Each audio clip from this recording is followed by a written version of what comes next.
Hello everyone. This week, this video is for week 6. We're actually going over chapter 5 on learning disabilities this week. You will have a discussion board, you will have a quiz, and then you also need to remember you will have the strategies for students that have LD. And we'll talk about both of them, all three of them as we go through. First thing, make sure and go ahead and open up a copy of My Notes chapter 5 and go ahead and get that and taken care of. That way you can run along right with me on where I'm at and go with that. So the first thing you'll actually do is once you get in, I've got a short video called Too Stupid to Learn, and I want you to go ahead and pause this and go ahead and go into that video. So go ahead and watch the YouTube video. I hope it opened your eyes, the video, to what disabilities others might have had. I think it was interesting the first time that I viewed it to see some of the adults and stars that we may perceive them as to who had some disabilities that you may not have known about. I've actually used that in a classroom environment as a lesson to have them, each student, look up individuals that are movie stars, or however you want to say it, athletes that have the same diagnosis as the student, to get them an idea that they can do things. So anyway, some of the chapter objectives of this chapter, you will be able to list 3 criteria most states use to identify learning disabilities. You'll be able to state the characteristic that encompasses all students with learning disabilities. You'll be able to explain the possible reasons for recent decline in the number of students identified as learning disabilities, and identify 3 suspected causes of learning disabilities. You'll also be able to describe assessments used to identify students with learning disabilities and monitor their progress, as well as describe evidence-based practices for teaching reading, writing, and math to students with learning disabilities. And lastly, compare and contrast typical placements and supports for students with learning disabilities. So I want you to look at one more video. This one here is an older video. It tends to be out maybe a little cheesy, but it gives you the chance to see what a student with a learning disability might go through in a typical day. So go ahead and take a few minutes and go ahead and pause me and go ahead and watch My Life with a Learning Disability.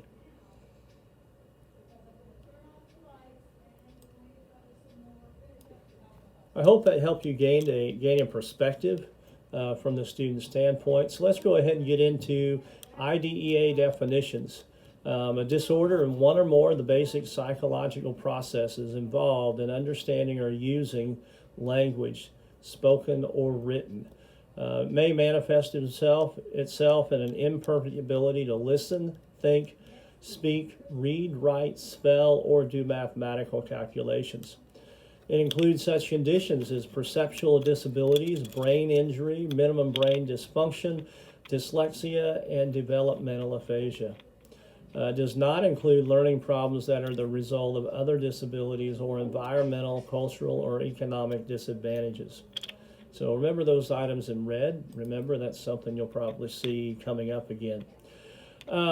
Most states require 3 criteria to be met to receive services.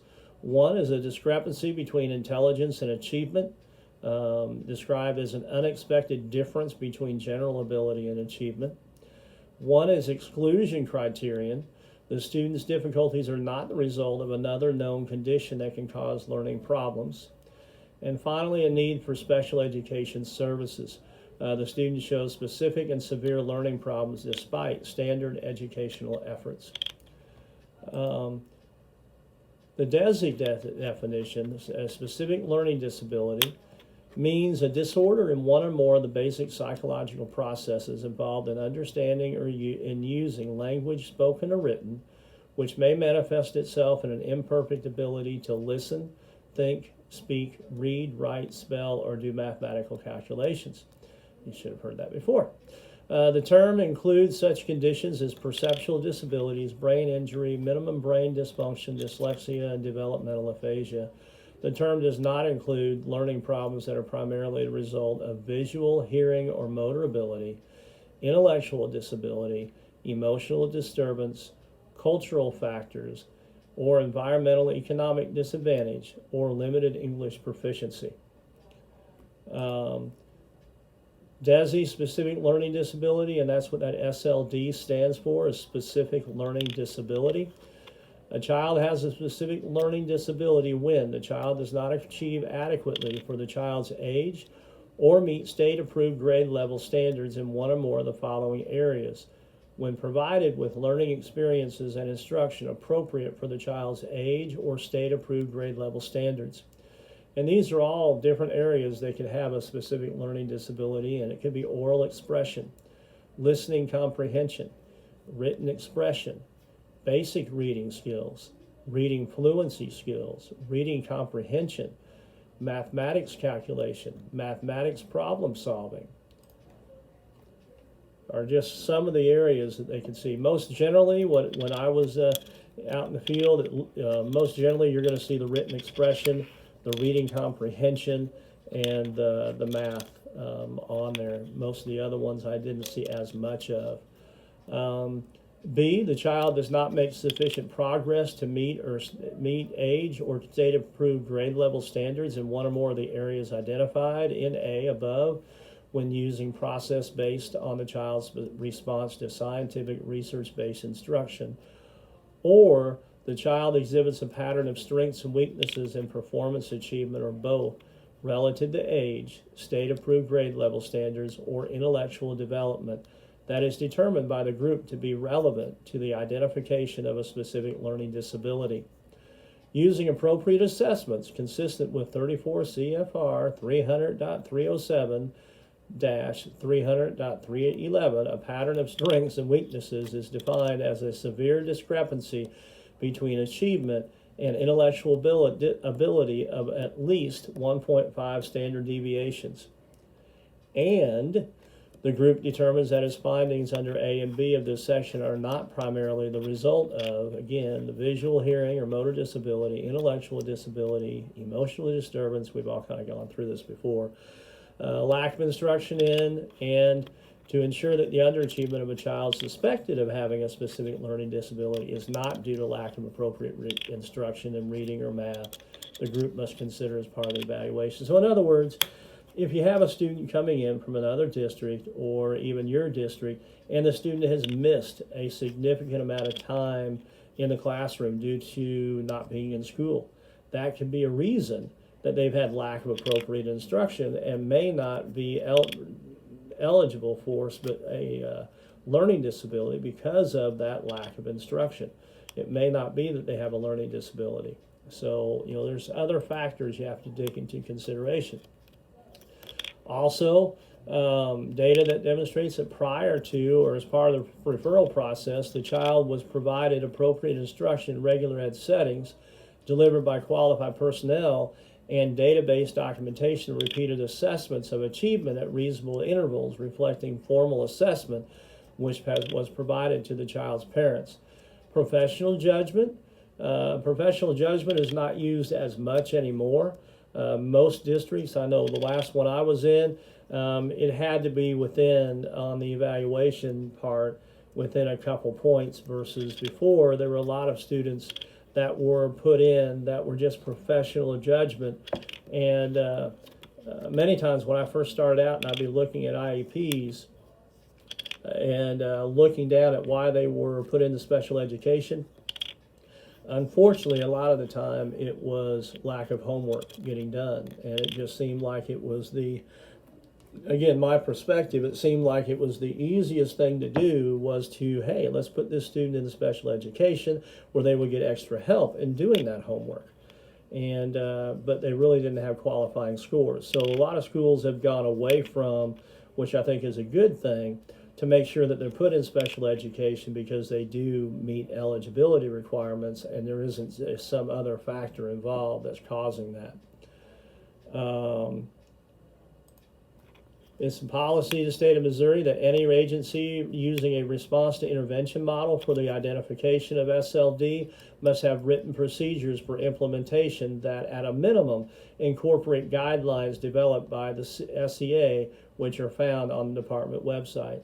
So basically, we do have the response to intervention, or the RTI model, that they don't necessarily have to use the assessments they do on some of these others, but they do have to have documentation that they have gone through several of the processes to make sure that they are a student that has a disability. The AJCLD definition: inclusion of spelling as a learning disability. Spelling can be subsumed under written expression. A lot of times when I had a student with a written expression, we would go through spelling words at the same time. This also can affect reading disability fluency. If they don't have a good vocabulary, they're not going to have a better fluency in reading, which can cause problems too. Inclusion of obsolete terms includes terms that are difficult to define. Wording of the exclusion clause suggests that learning disabilities cannot occur with other disabilities. The book talks about responsiveness to intervention. A local education agency may use a process that determines if the child responds to scientific research-based intervention as part of the evaluation procedures. The responsiveness to intervention approach shifts the identification of learning disabilities from a wait to fail model to one of early identification and prevention. And we'll talk a little bit about that in the next coming slides. And identification and assessment. Intelligence and achievement tests measure the discrepancy between achievement and general intellectual ability. Basically, you're going to take that IQ, you're going to take that academic achievement, and you're going to see how they match up. If they had an IQ of 100 and their reading was 100, then that is commensurate. There's really no reading disability. But let's say that reading score was a 70. You're going to have then a discrepancy of 30 points between the 100 IQ and the 70 academic in that score. So that means that it would be more. Typically, there's a 22-point difference. Then that student may be a student with a learning disability in that area.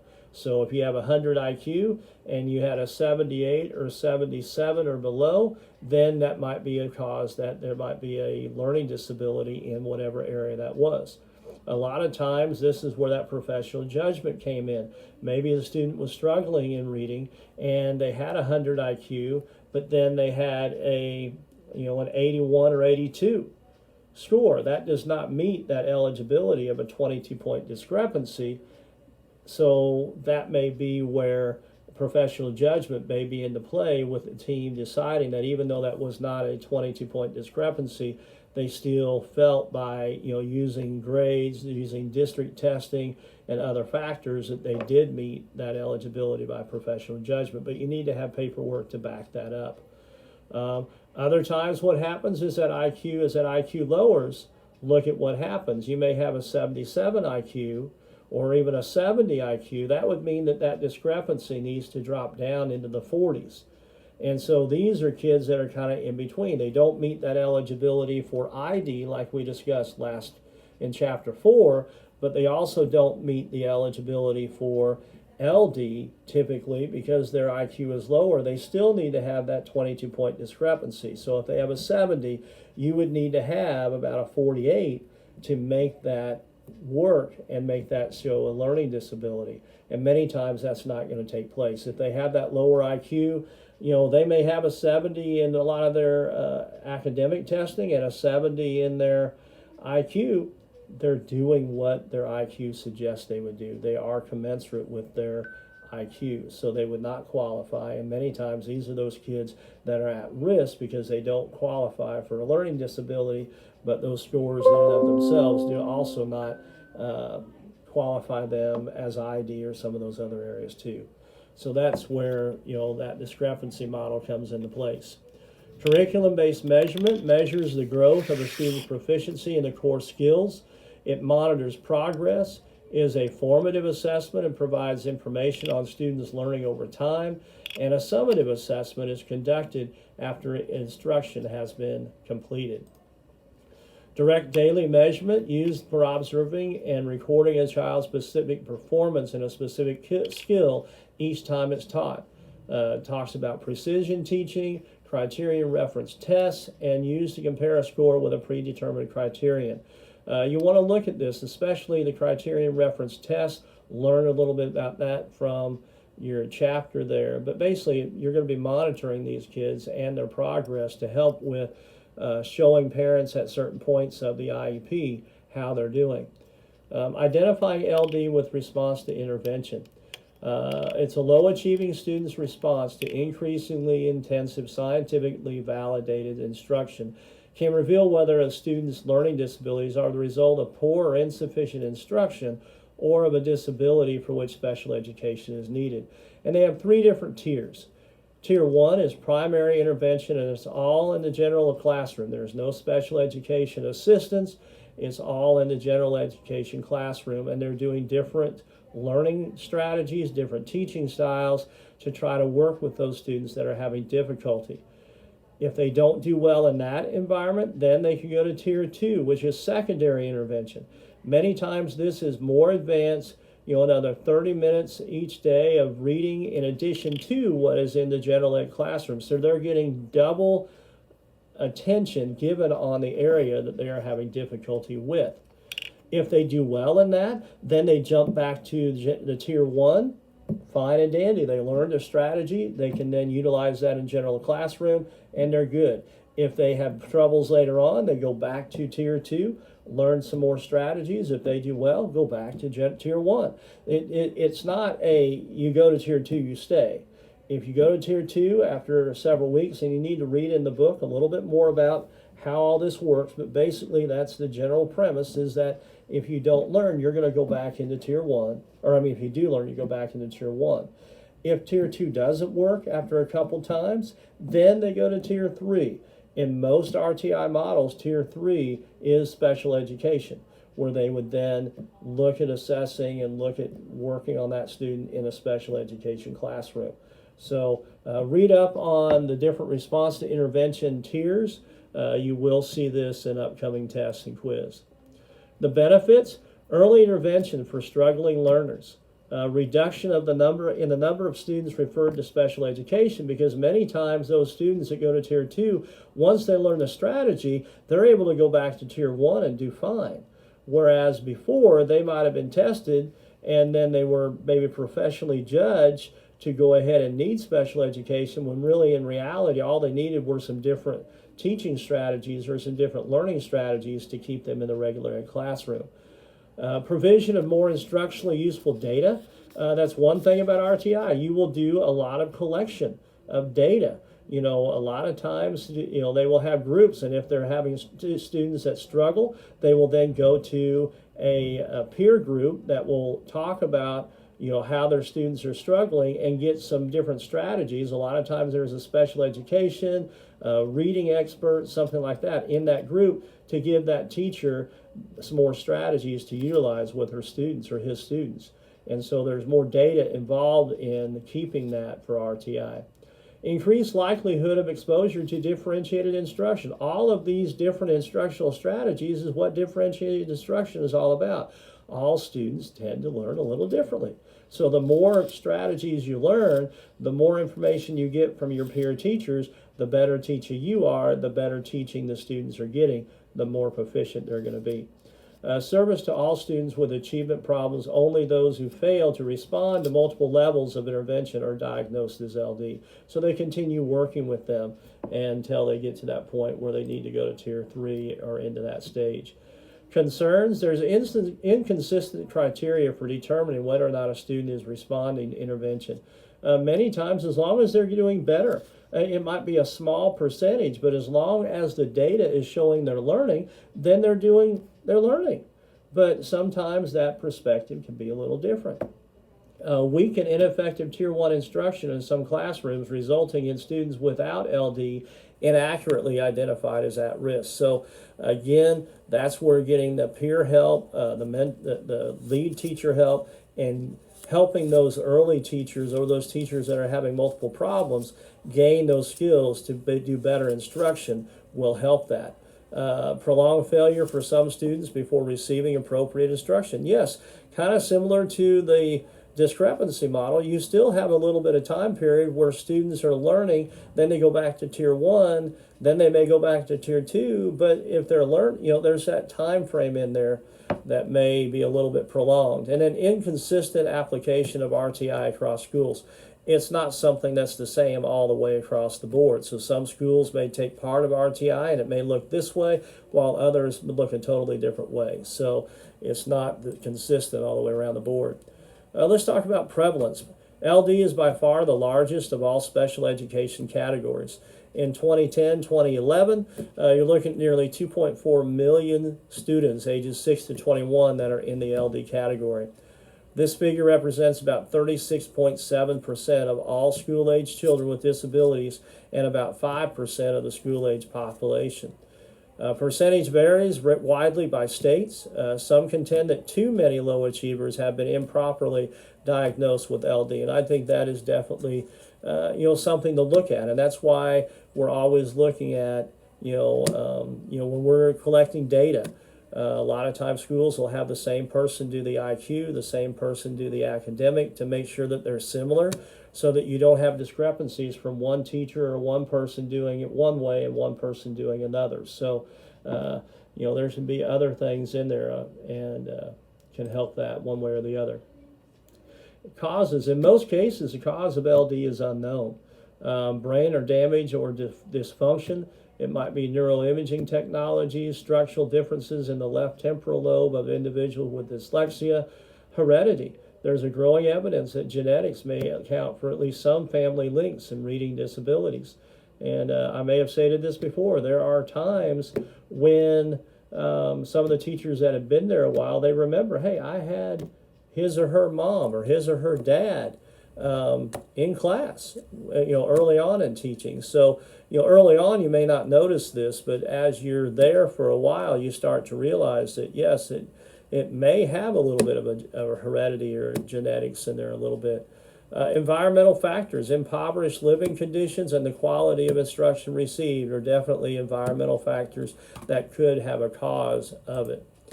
The next slide is typically what I will do when you are in a face-to-face class, but I'd like for you to look at that and see what your thoughts are on that. Why is the concept of learning disabilities proven so difficult to define, and what characteristics encompasses all students with LD? Some of the characteristics we'll talk about right now. Poor social skills. 75% of those with LD have deficits in poor social skills. Attention deficits and hyperactivity. ADHD. Behavioral problems. Higher than usual incidence of behavior problems. They're unclear whether the academic deficits or the behavior problems cause the other deficit or difficulty, or whether both are products of other causal factors. Lower levels of self-esteem or self-efficacy, mood, effort, and hope are also all part of the characteristics of a student with a learning disability. The signature characteristics, though, this one that you need to remember. Severe low achievement despite generally effective instruction and intelligence in the normal range. The difference between what students with learning disabilities are expected to do and what they can do grows over time. When they're in first, second, or third grade, there's not much there. However, as they get older, that discrepancy can tend to widen, and it gets more difficult, especially as they get into the high school age. The difference between what students with learning disability, yeah, that one there, okay. The difficulties experienced by children with learning disabilities, especially for those who cannot read at grade level, are substantial and pervasive and usually last along the lifespan of them. So it's not something typically that they will just get rid of. As they grow to be an adult, they may, by then, hopefully, they've gotten some strategies and some ways to get over whatever it is that they're having difficulty, whether it's math, whether it's writing, whether it's reading. They found some ways or methods, strategies that can help them get over that. Characteristics of reading. 90% of all children identified are referred because of reading problems. Dyslexia as a specific learning disability that is a neurobiological in origin. Several difficulties with phonological and phonemic awareness. Impairment in comprehension because of inability to rapidly read words. Comprehension problems related to difficulties with working memory, making connections or to prior knowledge or understanding text structure. Deficits in written language perform lower than their age-matched peers without disabilities across written expression tasks. Difficulty communicating ideas through writing. So they have it up here, it's just difficulty getting it out on paper. Seldom use self-regulation strategies, produce poorly organized compositions containing a few underdeveloped ideas. There's characteristics in math. Numerical reasoning and calculation pose major problems. Perform lower than typical achieving students on every type of math problem across all grades. Deficits in retrieving number facts and solving word problems. At middle school, the math performance of 44% of students with learning disabilities is comparable to students 3 or more grade levels before their actual grade level. So that's what, again, where that gap widens over time. Some educational approaches the book talks about are those big ideas. Conspicuous strategies, mediated scaffolding, strategic integration, prime background knowledge, and judicious review. I would like for you to look over those to get those different educational approaches. The next one, reading, need basic reading skills, have poor comprehension due to failure to read strategically. You need to use explicit instruction of learning strategies as effective for teaching reading comprehension. Learning strategies and individual's approach to learning a task. Okay. Educational approaches in writing, using that explicit instruction, teach self-monitoring, use technology tools. Word prediction and speech-to-text software is widely used. I even use it myself. I suggest all students download Grammarly, the free version. It works on a lot of different programs online and on your computer. It can help you with some of the grammar, some of the most simple grammar. You don't even have to pay for the full version. Use strategy instructions. In math, again, explicit instruction. Provide many teaching examples. Have students verbally state the steps. A lot of times if they can verbally tell you the steps, it'll stay with them and help them better than just going over it. Make that visual representation. How many times have we been in math or science and the teachers we had utilize visual prompts that they will use to help you? Well, they do the same thing. Provide continual assessment to inform instructional decisions. Use peer-mediated instruction. A lot of times if they learn from peers, it's amazing.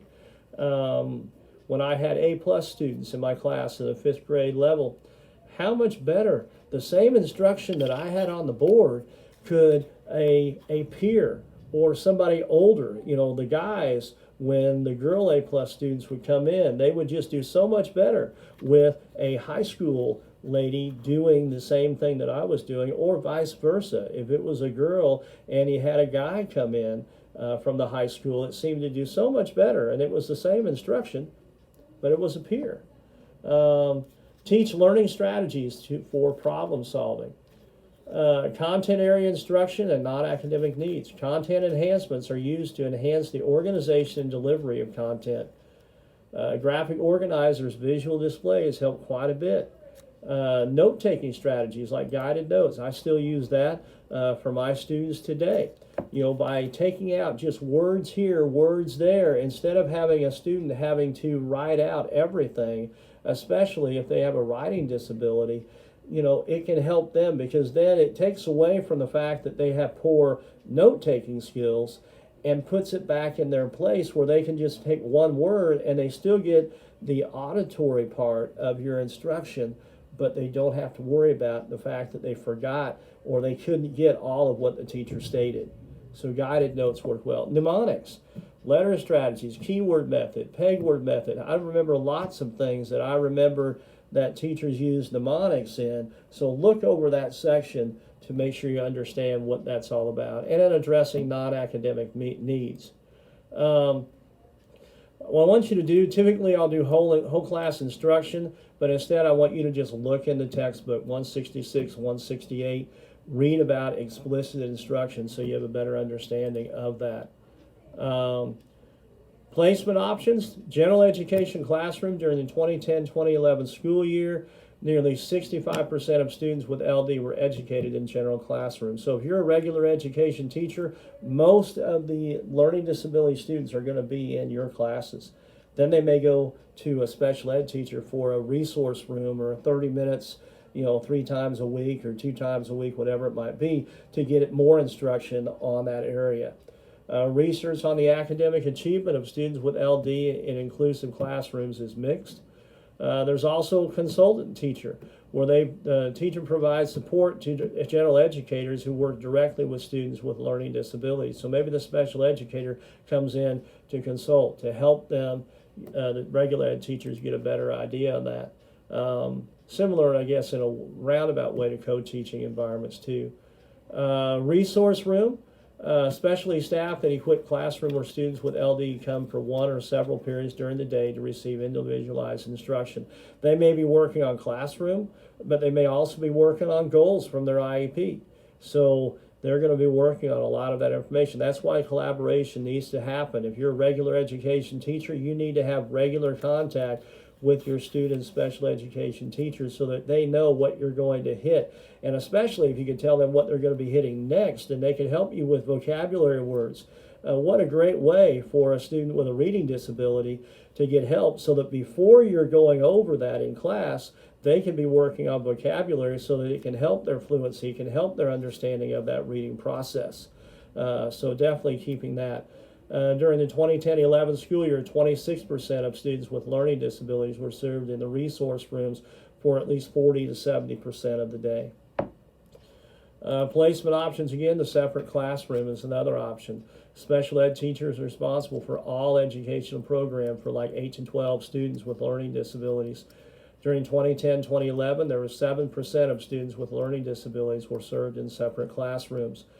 Students should be placed in a separate classroom only after legitimate and supportive attempts to serve effectively in less restrictive environments have been proven successful. So again, looking at the least restrictive environment, or LRE, you need to start up at general ed classroom, then maybe consultant teacher or co-teaching, then the resource room where they're still getting the regular instruction with the regular ed teacher and then going for assistance.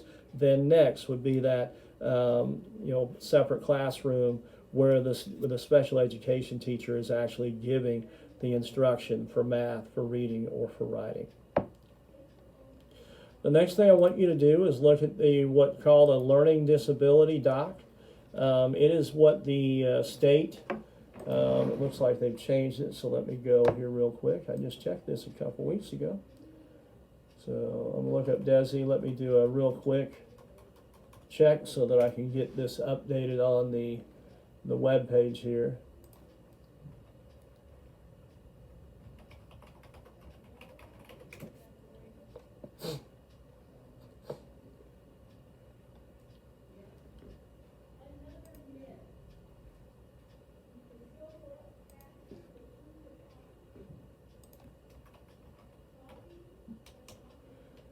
Standards and indicators is what we're looking for.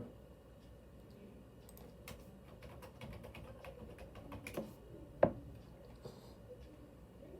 we go, I think. Okay, so let me go here. Standards and indicators are basically an outline of what the team is going to be looking at when they're looking at a student that might have a learning disability.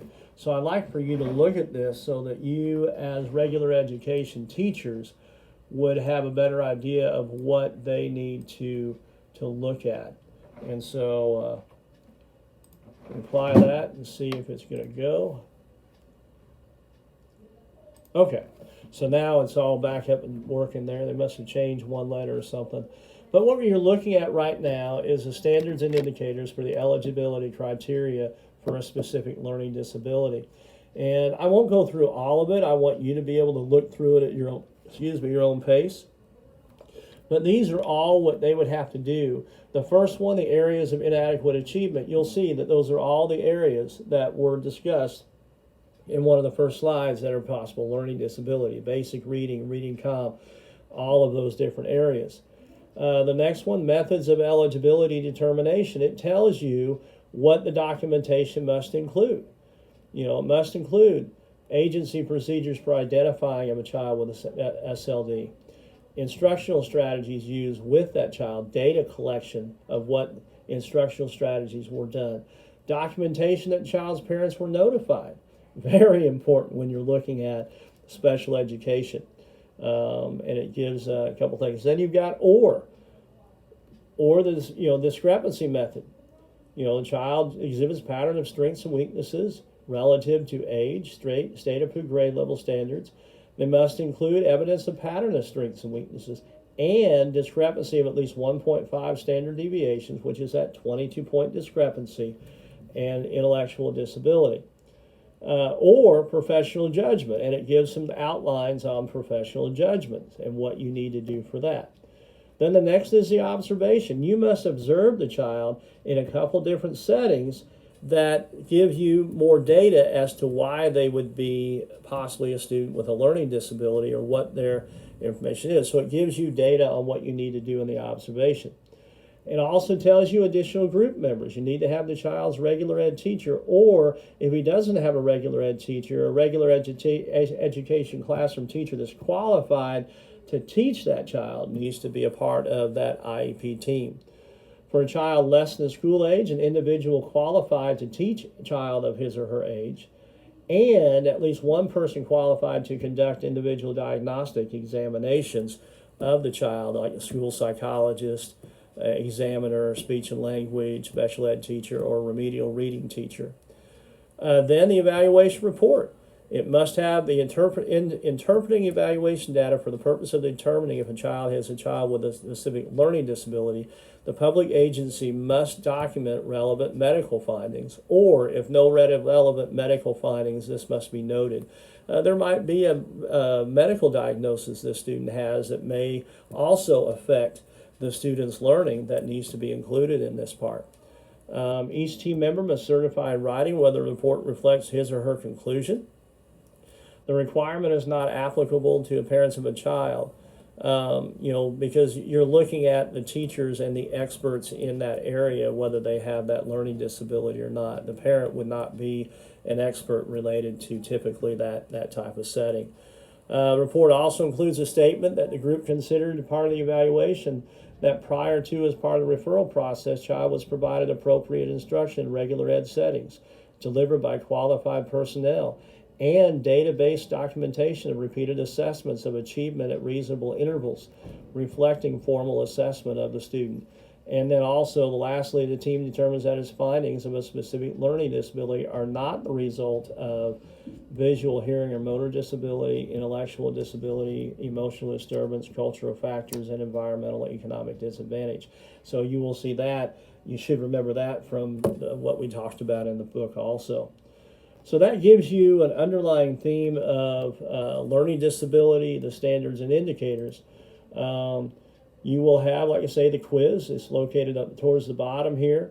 The strategies for LD, we'll talk about that next. It's in the assignment section. There, look under chapter assignments, strategic strategies and resources, and you will see strategies for students with learning disabilities. You need to list 2 classroom strategies for a student with a learning disability in reading comprehension, then 2 for basic reading, 2 for math calculation, 2 for math problem solving, and 2 for written expression, 2 for each one, and explain those, and then upload that to me, and that will be your assignment there. For your discussion board, let me scroll down to it. Document with questions answered this week's located in course tab to do, because there are extra materials. So anyway, that one will be available. It's all about RTI questions. So let me go there. Take a little bit of time here. So let me go here.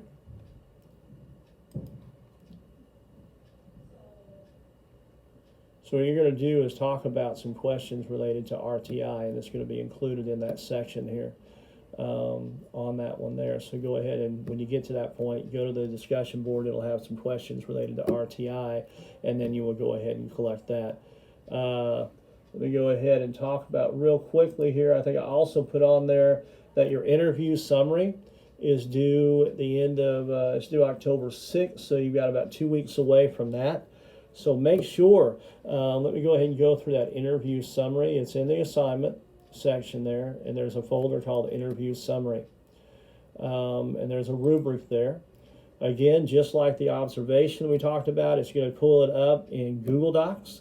To get that to a Word document, which is what you need to do, you're going to click File, and then Download, and then choose Microsoft Word, and it will download that document as a Word document. The interview summary, students will talk to someone they know who has a disability or whose child has a disability, and in parentheses, was on an IEP. If they have ADHD but have not been on an IEP, that is not going to qualify for this interview. They need to have been on an IEP, or their son or daughter needed to be on an IEP, because that's where some of the questions are going to come about. Do not violate confidentiality. Give me a fictitious name. Use initials or fictitious name. Needs to be typed. You're going to do the following: do a description of the individual, when the disability was identified and diagnosed, and by whom it was diagnosed.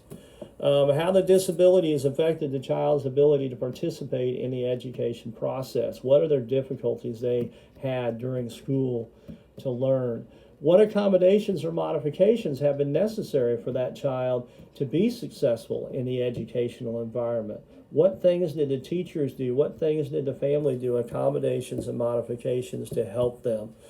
And then how the disability has affected the family. His family has to, just as much as the individual has a disability, the family probably had some changes, some adjustments, some difficulties that they ended up doing too. It may be related to finances. It may be related to, work schedule. It may be related to peers or siblings. Get that information there. 60 points possible for the main components we discussed, and then 12 points for a discussion of the relevance. How did this interview increase your knowledge about serving the needs of students? So make sure that you put that in there. And then 3 points for making sure that you spell checked it and all those things that you typically would do for 75 points. So that is due again October 6th, so you have a couple weeks to get that done. So anyway, I wanted to give you advanced knowledge on that one. So anyway, that should be it for this week. If you have questions, remember to give me a call, and then I will work with you on that. I'm available pretty much, but I am going to start going to schools for my job as a Thrive Director, to go to schools and transition fairs and things like that. So make sure and contact me early in the week so that I can try to work you in. Like this Thursday, I'm gone all day long pretty much down at Monette, Missouri. And so there's going to be some days that I'll have that. Some days I'll just be gone in the evening. So contact me and we can get that worked out. If you have not contacted me with your 20 to 30 minute conversation about your observation, get that done this week. I'm keeping track of that, and 99% of the kids that have talked to me have a lot better understanding of the assignment, so they're going to get more points on that assignment, and 300 points is 300 points. So anyway, have a good rest of your week, and we'll talk to you later.